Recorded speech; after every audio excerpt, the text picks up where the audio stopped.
Hola, buenas tardes. Estamos aquí de nuevo en Pláticas de Investigación en el INA, la serie de charlas que el Sindicato Nacional de Profesores de Investigación Científica y Docencia del Instituto Nacional de Antropología e Historia echó a andar con el objetivo de dar a conocer qué es lo que hacen sus investigadores, cómo esta investigación los vincula con la sociedad y con la cultura y los bienes culturales que creamos todos los mexicanos, y cómo esta labor se ha venido obstaculizando cada vez más con la paulatina reducción del presupuesto que el gobierno federal asigna al instituto. Soy María Gracia Castillo, integrante de la Asociación de Profesores Jubilados del sindicato. Atrás del sellito morado está Daniel Ruiz Cancino, secretario de organización del comité del sindicato. Y en esta ocasión nos acompaña Guillermo García Mar. Él es licenciado en Historia por la Universidad Juárez Autónoma de Tabasco, donde se tituló con la tesis El proceso de transición industrial en Reforma Chiapas, 1970-2000, un estudio histórico-antropológico. Obtuvo el grado de maestro en Historia de México en la Universidad de Guadalajara con la tesis titulada La Santísima Cruz de Tepic, construcción, difusión, amplitud y permanencia en el occidente de la Nueva España, 1619-1812. Desde 2004, Guillermo es investigador en el Instituto Nacional de Antropología e Historia, adscrito a su delegación en Nayarit. Ha difundido los resultados de sus investigaciones a través de conferencias, ponencias y artículos. Actualmente desarrolla el proyecto Participación Pública de la Sociedad del Altiplano y Costa Nayarita en los rituales de la religión católica durante el periodo colonial, obispos, franciscanos, devociones y religiosidad popular. Además de su labor como investigador, le gusta pintar, escribir poesía y tocar bajo eléctrico y violín. Guillermo nos hablará sobre el impacto del proyecto La Devoción a la Cruz del Zacate de Tepic Nayarit durante la época virreinal. Guillermo, bienvenido, cuéntanos. Gracias. Buenas tardes a ustedes. Gracias por invitarme. Pues este proyecto para mí ha sido muy bonito, muy importante, y aunque estoy en otro, pues no deja de uno de involucrarse, sobre todo porque es una devoción activa y es parte del patrimonio cultural de México. Entonces, pues esto, también los archivos, hay varios documentos que sé que por ahí existen y hay que seguir buscándolos. Entonces se compagina las investigaciones. Entonces yo les voy a explicar cuál fue el contexto de la devoción en la época virreinal, cuál es el contexto de la devoción en esta época, y finalmente una conclusión de cómo este proyecto se vinculó o cómo tuvo un impacto social.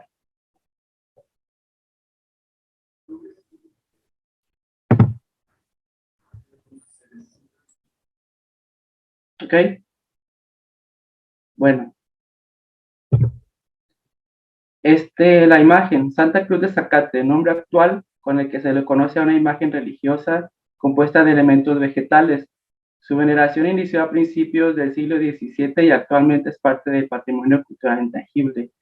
En estas tres fotografías hago una comparación sobre sus condiciones, la condición en que está la cruz. Es una imagen recostada a ras de suelo, mide aproximadamente 2,5 metros por 80 centímetros de ancho, y más arriba pues se ensancha.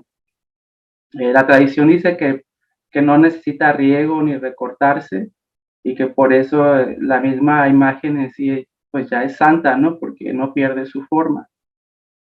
Entonces, está en un lado del convento, o sea, no es una imagen que esté principal, está en un patio, y tiene su protección, como lo podemos ver.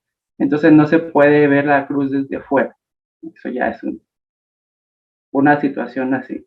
Entonces lo único que cambia pues es que han estado remodelando el convento, y en el 2014 creo que empezaron los trabajos de remodelación, y por eso podemos ver que ya en el 2019 el rótulo que que está al fondo ha sido transformado, lo quitaron y pusieron ya como elementos que pueden adherirse a la pared, ¿no? Como vidrio, así como ya lo que vemos actualmente. Entonces, está en una constante transformación también, pues en la fachada, ¿no? Nayarit se encuentra en el occidente de México y colinda al norte con Sinaloa y Durango y al sur con Jalisco y a la derecha. Y a la izquierda, pues estamos colindando con el mar. Entonces es una ciudad que se encuentra en el altiplano y que en la época virreinal pues estaba muy, muy lejana, ¿no? En términos generales, en Nayarit siempre ha existido gente, ¿no? Ha habido ocupación. En términos generales, pues están las tradiciones conchero, tumbas de tiro, rojo sobre bayo, Aztatlán y de los señoríos. Cabe mencionar que la tradición de los señoríos pues es la última precisamente porque es cortada por el proceso de conquista.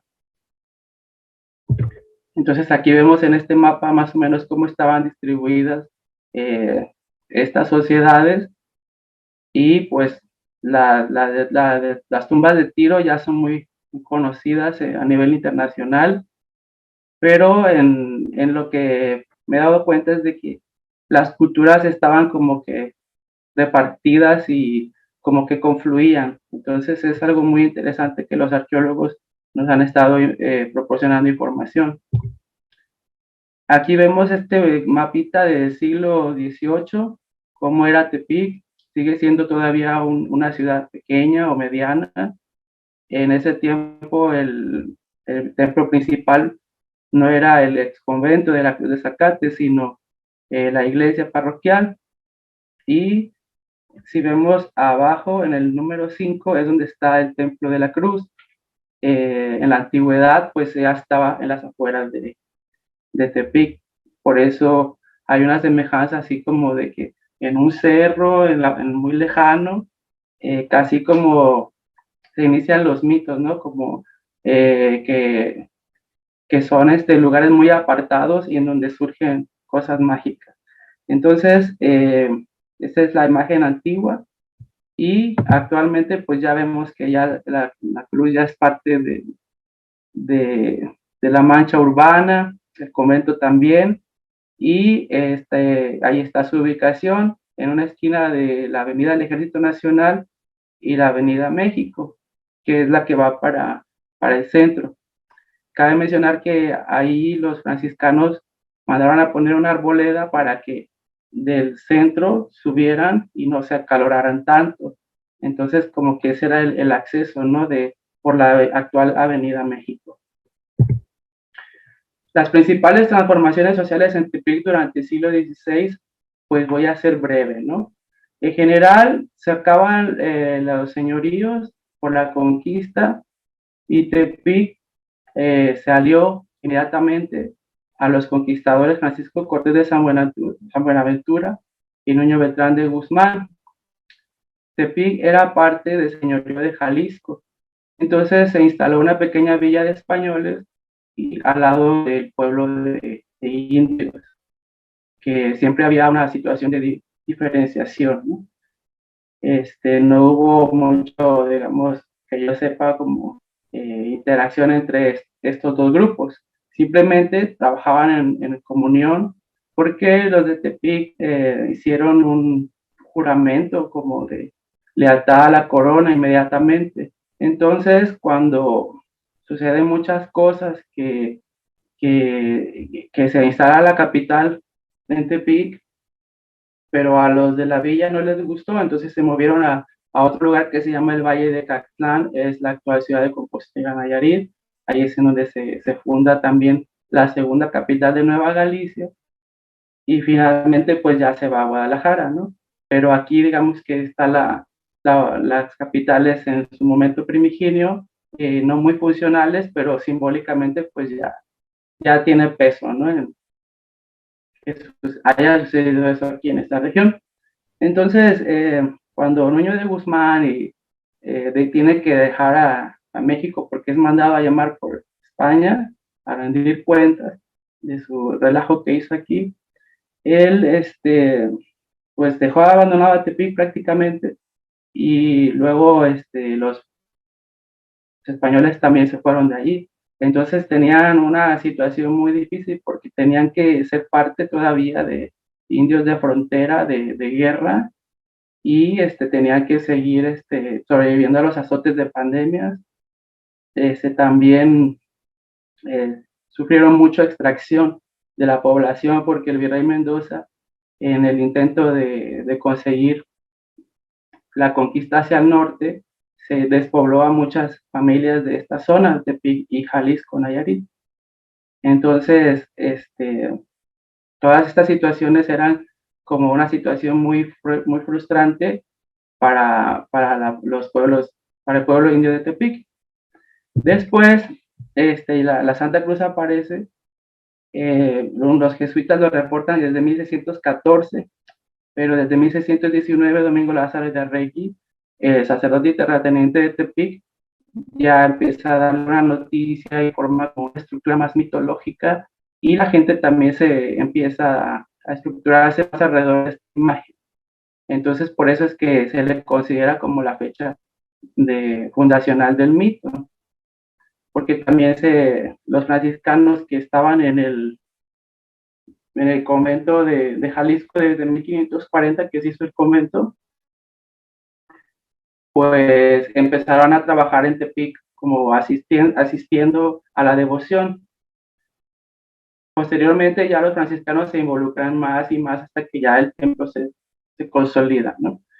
Entonces, en 1622, curiosamente, hay una petición de los indios principales de Tepic al rey de España a que sean reconocidos como mejores que los de Tlaxcala, porque ellos tuvieron una fidelidad a la corona con más tiempo y con circunstancias más difíciles, como tenía que ser la defensa de la costa o la defensa en contra de los indígenas o de los indios de la sierra.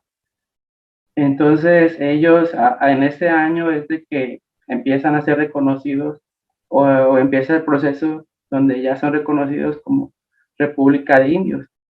En 1694 el obispo Garapito consideró al Santuario de la Cruz de Tepic ya como una imagen religiosa y fundamental en Nueva Galicia.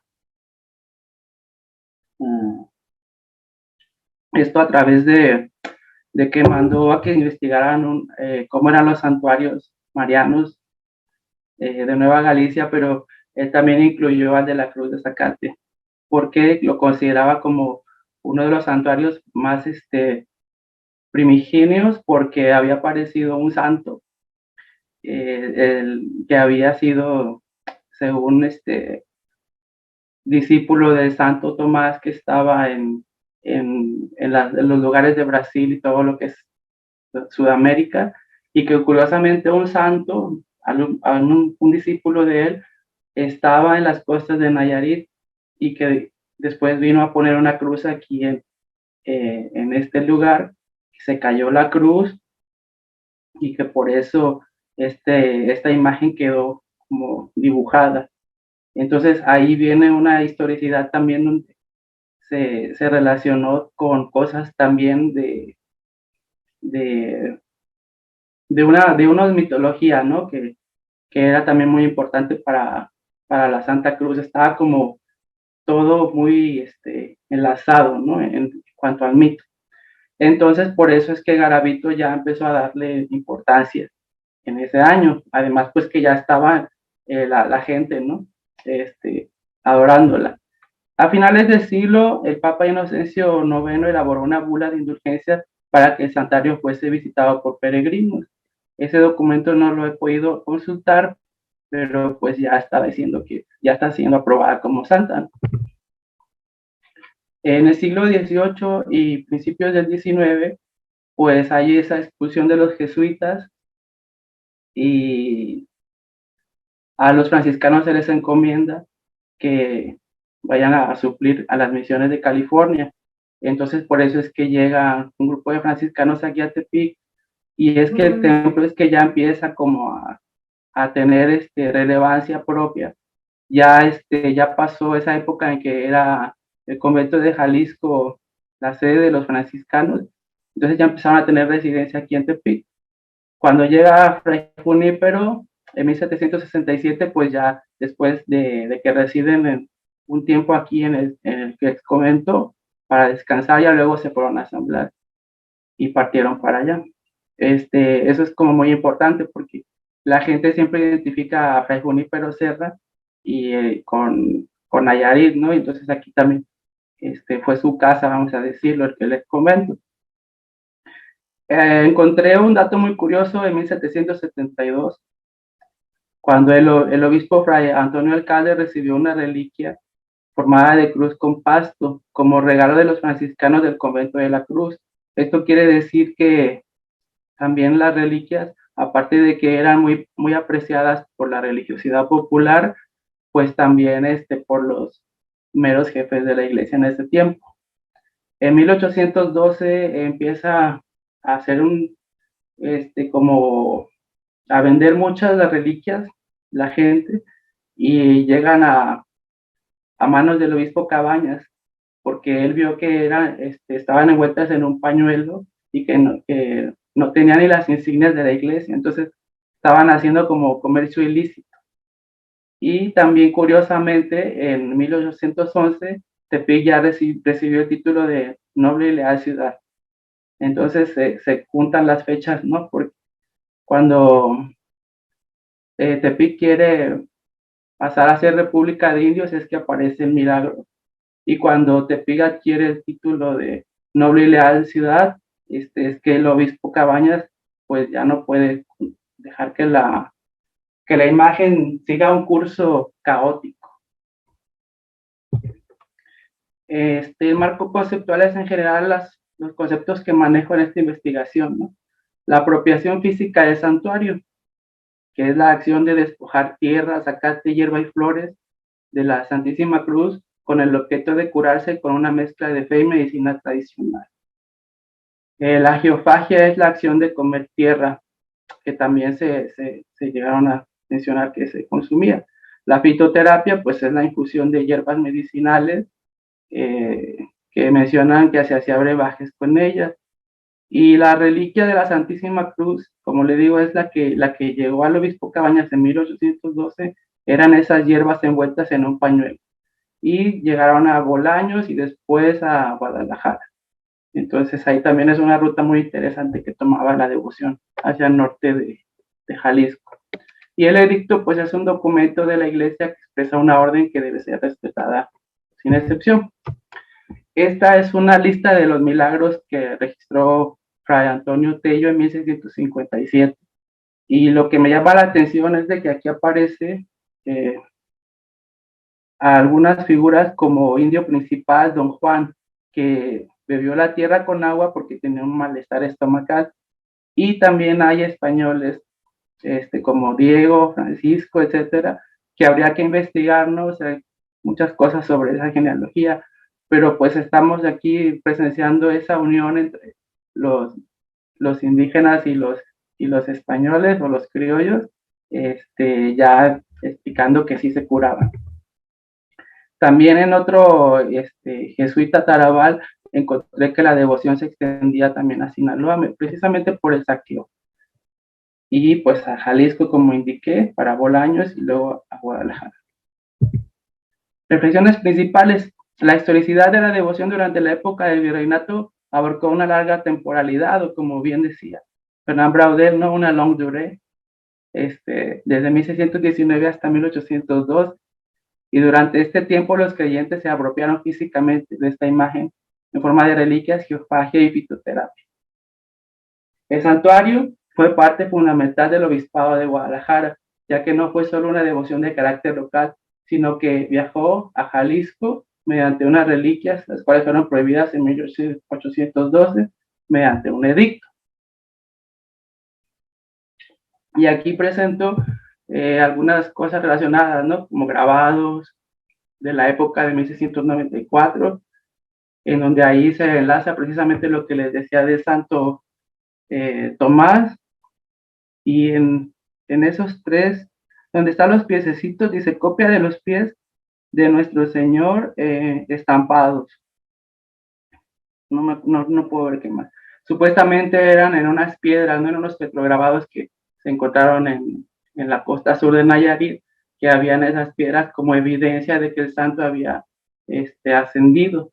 Pero lo mandaron a reprimir el nombre de Santo Tomás y ya se agregó de nuestro Señor para cortar la geografía que se venía manejando desde hace muchísimos años. Aquí también hay un ejemplo de que hice un dibujito de cómo el santuario todavía no estaba estructurado, ¿no? Como dije, se ha ido construyendo de poco a poco hasta 1777, que ya es su forma. Ahí pues hice una representación de cómo se subían y saqueaban la tierra. Y también un poeta jesuita, Rafael Andívar, cuando escribió Rusticate Mexicana, dedicó una parte, un poema a la cruz, en donde decía que la gente acostumbraba a agarrar de la parte del corazón, que había como un hoyo, y que ahí salía cristalino licor con el cual la fiebre ardorosa, la ponzoña, la enfermedad contagiosa, las pestes invasoras y todo paciente afligido de cualquier otro mal. Hallaban a menudo eficaz medicina, ahuyentando a las divinidades vengadoras que apresuraban la muerte. Y también Tarabal, otro jesuita pues italiano, también dijo que había 33 hierbas medicinales, pero eso parece ser una alegoría a la edad de Jesús, porque no hizo el listado completo, ¿no? Nada más presentó, a la edad de Jesús en que fue crucificado, nada más presentó la doradilla, el trébol, la malva y otras semejantes. Entonces, en la misma cruz había hierbas medicinales. Y finalmente, pues este es el edicto de Juan Cruz Ruiz de Cabañas en 1812, en donde explica que se debe determinar estas reliquias, ¿no? Ahora, el contexto actual de la devoción, lo he estado observando en trabajos de campo, en lo que es la fiesta del 3 de mayo, el Día de la Santa Cruz. Entonces, pues es la fiesta máxima, ¿no? He estado desde el 2010 hasta el presente, tratando de ir cada 3 de mayo a ver qué pasa.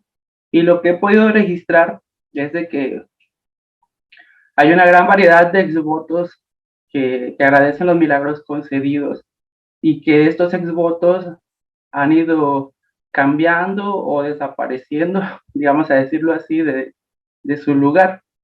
Y quizás es porque se amontonan mucho, no sé. Pero también sería importante hacer un trabajo sobre qué agradecer a la gente. Una manera de agradecerle a la cruz ese día es que la gente le arroja monedas o billetes o flores, ¿no? Así, a lo suelto. Escapularios, bueno, hay muchísimas cosas que la gente le dona. Hay una asistencia regular de personas de la tercera edad, principalmente cuando yo empecé ahí de 2010 a 2003, era lo que más observaba. Posteriormente, con los años, empecé a ver que ya llegaba más diversidad de gente de edad. También hay celebración de loterías, de rifas, se vende pozole, tostadas, tamales, hot dogs, elotes, algodones de azúcar, hay música también, y hay torito en la noche. Lo que he visto también es de que en estos años, en el 2014, empezaron a hacer la remodelación del exconvento, perdón, y en el 2018, pues ya empieza a ser como que la fiesta de inauguración del templo ya recién renovado por del colectivo Adopta una obra de arte, más trabajo del INA y del gobierno. Estuvimos supervisando el convento. A mí me tocó también revisar un poco que querían cambiar los colores y pues ahí estuvimos también trabajando en que no se debía cambiar tanto. En el 2019 yo la verdad no pude asistir, nada más sí me enteré que había ido mucha gente. Tomé algunas fotos creo por ahí, pero otro día.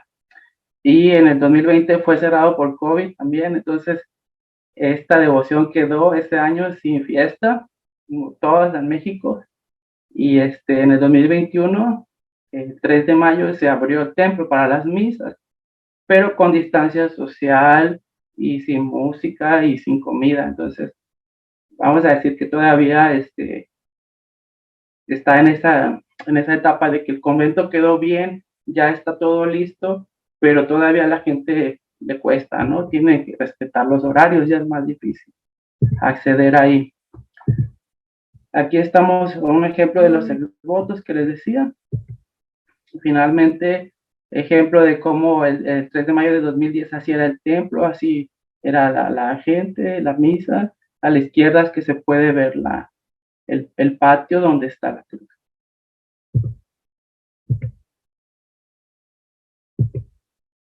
Aquí está la venta de reliquias actuales y de gorras y lapiceros, bolígrafos, que ya empezó como a reactivarse. En el 2014 fui citado en el cartel de la fiesta patronal con un artículo que publiqué en una revista de la Universidad de Guadalajara, y pues a mí me dio mucho gusto porque yo no sabía, yo llegué y nada más vi que ahí aparecía citado, entonces dije, bueno, esto está teniendo relevancia porque que ya estemos involucrados aquí fue muy bonito. Y después, en ese mismo año, en ese mismo año, en agosto, fue que me invitaron para dar una conferencia aquí en La Cruz, y me la pasé muy bien, hablamos bastante tiempo, estaba el sacerdote de ahí y un buen público. Aquí vemos cómo es lo general, así llega la gente, se santigua, algunos le avientan la moneda, se hincan o les rezan y se van. Ese es el aproximamiento que se tiene, ya no se puede entrar. Aquí ejemplos de cómo está el templo en el 2017.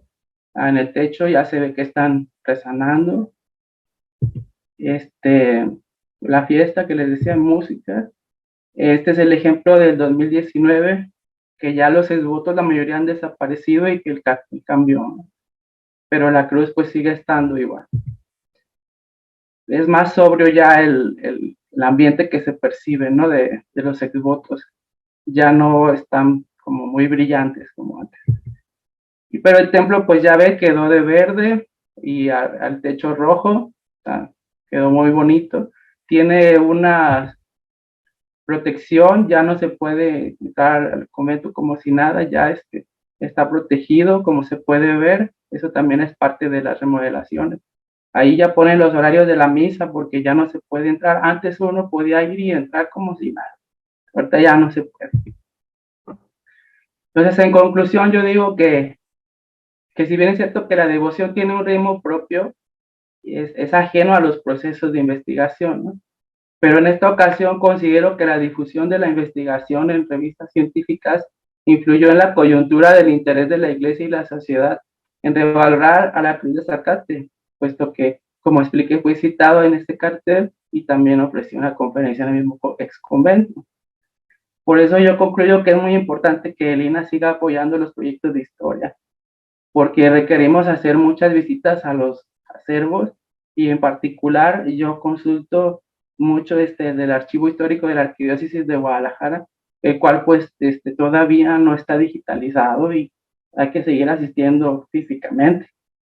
Entonces por eso yo sí concluyo de que este proyecto sí tuvo un gran impacto en la gente y que gracias a la administración pues se pudo ir a conocer algunos documentos y cortar los proyectos de historia, pues implican que uno ya no pueda ir a los archivos o buscar otras alternativas.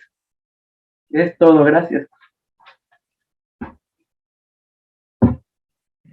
Guillermo, pues muchísimas gracias a ti por esta interesante exposición acerca de pues la devoción y el fenómeno de la Cruz del Zacate, y pues cómo esta investigación que realizas tú como investigador del INAH, a fin de cuentas, se vincula y le da más sentido y hace que la gente valore sus propias tradiciones y sus propias creencias. Y bueno, pues lo que mencionabas al final, de cómo si es necesario que se siga apoyando las investigaciones de corte histórico que cuestan y que, bueno, se han visto reducidos los presupuestos, no solo para los viajes a consulta, sino también para los viajes a quienes tienen que ir a visitar los lugares que están investigando. No sé, por mi parte, agradecerte y pues invitarte a que sigas dándole con la gente a que valoren sus tradiciones, que las renueven, que las sigan practicando. Me despido y te agradezco muchísimo. No sé si quieras agregar algo tú, Guillermo. No, pues muchas gracias por la invitación otra vez y yo quiero que la gente de México valore este tipo de imágenes porque, bueno, para mí desde que la conocí es algo surrealista, ¿no? Y me enteré de que en Jalisco hay un pueblo que se llama Santa Cruz de Zacate o algo así, y porque en el siglo XX apareció una cruz como en Tepic. Entonces la historia se está repitiendo y ahora vamos a ver qué está pasando también allá en Jalisco. Habrá que investigar allá. Pero Gracias. además de alguna manera, pues sí muestras el vínculo que tienen los investigadores del INAH con la sociedad, con sus tradiciones, con sus preocupaciones, con sus devociones, con sus enfermedades, en fin. Pues Sí, muchísimas gracias. Nos vemos la próxima semana en pláticas de investigación en el INAH. Hasta luego. adiós, chao. Chao.